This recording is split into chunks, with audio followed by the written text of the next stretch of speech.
नमस्ते बच्चों, स्वागत है आपका स्टोरी ब्लूम किड्स में, जहां कहानियां खिलती हैं और हमें नई सीख देती हैं। हरे भरे जंगल के एक खुले मैदान में दो अच्छे दोस्त बैल रहते थे। एक का नाम था लालू और दूसरे का नाम था कालू। दोनों हर काम साथ करते थे, घास चरते, पानी पीते और जंगल में घूमते।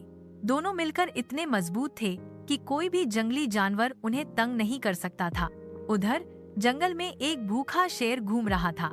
उसने सोचा, अगर मैं एक बैल को अलग कर दूं, तो उसे आसानी से खा सकता हूँ। शेर ने चाल चली। उसने लालू से कहा, तुम कालू से अलग क्यों नहीं रहते? वो तुम्हारा घास खा जाता है। फिर उसने कालू से कहा, लालू तो तुम्हारे दोस्त नहीं, वो तुम्हारा हिस्सा चुरा लेता है। धीरे धीरे लालू और कालू के मन में शक बैठ गया। उन्होंने आपस में बात करना छोड़ दिया।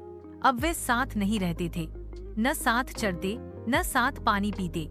एक दिन शेर ने मौका देखा, दोनों अलग अलग थे। उसने पहले लालू पर हमला किया और उसे मार डाला। फिर उसने कालू को भी अकेले देखकर मार डाला। अगर वे साथ रहते तो शेर कभी उन पर हमला नहीं कर पाता। तो बच्चों, इस कहानी से हमने सीखा कि एकता में शक्ति है। अगर आपको कहानी अच्छी लगी हो तो चैनल को सब्सक्राइब करें, कमेंट में बताएं कैसी लगी और अपनी पसंदीदा कहानी जरूर लिखें। फिर मिलेंगे एक नई कहानी के साथ स्टोरी ब्लूम किड्स पर। हरे भरे जंगल में एक तेज दौड़ने वाला खरगोश और एक धीरे धीरे चलने वाला कछुआ रहते थे। खरगोश को अपनी तेज रफ्तार पर बहुत घमंड था। वह हर दिन जानवरों के सामने अकड़ता और कहता, मैं सबसे तेज हूँ, कोई मुझे हरा नहीं सकता। एक दिन कछुए ने मुस्कुराकर कहा, अगर इतनी ही तेजी है तो मेरे साथ दौड़ लगाओ। सभी जानवर हंसने लगे। अरे कछुए, तुम तो बहुत धीरे चलते हो। लेकिन खरगोश ने चुनौती स्वीकार की। दौड़ अगले दिन तय हुई। सभी जानवरों ने तालियां बजाईं और दौड़ शुरू हुई। 1, 2, 3, दौड़ो। खरगोश बिजली की तरह दौड़ा और कुछ ही देर में बहुत आगे निकल गया। रास्ते में एक पेड़ के नीचे रुका और बोला, कछुआ तो बहुत पीछे है, थोड़ा आराम कर लेता हूँ। और वो वहीं सो गया। उधर कछुआ बिना रुके चलता रहा, धीरे धीरे लेकिन लगातार। जब खरगोश की आंख खुली तो उसने देखा कि कछुआ फिनिश लाइन के पास पहुंच चुका है। खरगोश तेजी से भागा, लेकिन बहुत देर हो चुकी थी। कछुआ जीत चुका था। सभी जानवर ताली बजाने लगे। कछुआ मुस्कुराया और बोला, धीरे धीरे चलो, लेकिन कभी रुको मत, यही असली जीत है। कहानी का नाम कौवा और लोमड़ी। एक दिन एक कौवे को जमीन पर एक रोटी का टुकड़ा मिला। वह बहुत खुश हुआ। कौवा उड़कर पेड़ की ऊंची डाली पर जा बैठा और सोचने लगा, अब मजे से खाऊंगा। उसी समय एक चालाक लोमड़ी वहां से गुजर रही थी। उसने कौवे के मुंह में रोटी देखी। अरे वाह, आप तो इतने सुंदर और समझदार दिखते हैं। क्या आपकी आवाज भी उतनी ही प्यारी है? कौवा लोमड़ी की बातों से खुश होकर काऊ काऊ करने लगा और रोटी नीचे गिर गई। धन्यवाद कौवे भैया, रोटी तो स्वादिष्ट थी। बच्चों, इस कहानी से हमने क्या सीखा? चापलूसी करने वालों से सावधान रहना चाहिए। अगर आपको ये कहानी पसंद आई हो तो लाइक करें और हमारे चैनल को सब्सक्राइब करना ना भूलें, ऐसी और मजेदार कहानियों के लिए।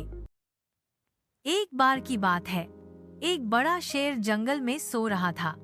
उसी समय वहां से एक छोटा सा चूहा खेलता कूदता आया और शेर के ऊपर चढ़ गया। शेर की नींद खुल गई। उसने गुस्से में चूहे को अपने पंजे से पकड़ लिया। शेर गरजकर बोला, तुमने मेरी नींद क्यों खराब की? अब मैं तुम्हें खा जाऊंगा। चूहा कांपते हुए बोला, माफ कर दो शेर राजा, मैं बहुत छोटा हूँ, पर एक दिन मैं आपकी मदद कर सकता हूँ। शेर जोर से हंसा, तू मेरी मदद करेगा? हाँ हाँ हाँ। लेकिन उसने दया करके चूहे को छोड़ दिया।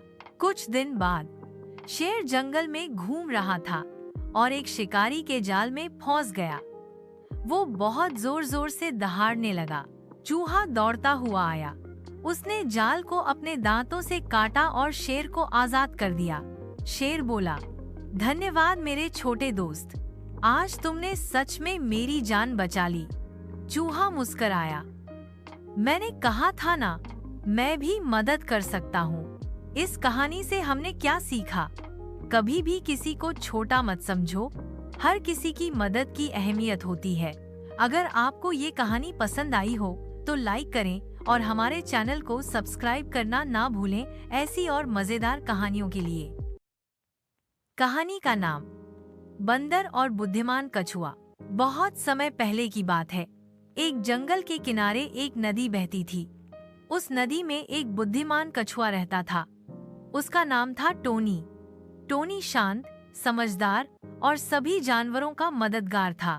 नदी के पास एक शरारती बंदर मोंटू पेड़ों पर उछलता कूदता रहता था। मोंटू बहुत तेज था पर बिना सोचे काम करता था। एक दिन मोंटू ने देखा टोनी धीरे धीरे तैरते हुए नदी पार कर रहा है। मोंटू ने चिल्लाया, अरे टोनी, तुम इतने धीरे क्यों चलते हो? मैं तो झटपट नदी पार कर लूं। टोनी मुस्कुराया, धीरे लेकिन सोच समझकर चलना जरूरी है। मोंटू हा, मोंटू हंसा, मैं दिखाता हूँ कैसे झटपट नदी पार करते हैं। बंदर मोंटू एक लंबी लकड़ी पर चढ़ गया और उस पर नदी पार करने लगा, पर वह लकड़ी फिसलन भरी थी। आधे रास्ते में लकड़ी डगमगाने लगी और छपाक, मोंटू नदी में गिर गया। टोनी धीरे धीरे तैरते हुए मोंटू के पास आया और उसे बचा लिया। मोंटू कांपते हुए बोला, धन्यवाद टोनी, अब समझ आया तेजी से नहीं, सही तरीके से काम करना चाहिए।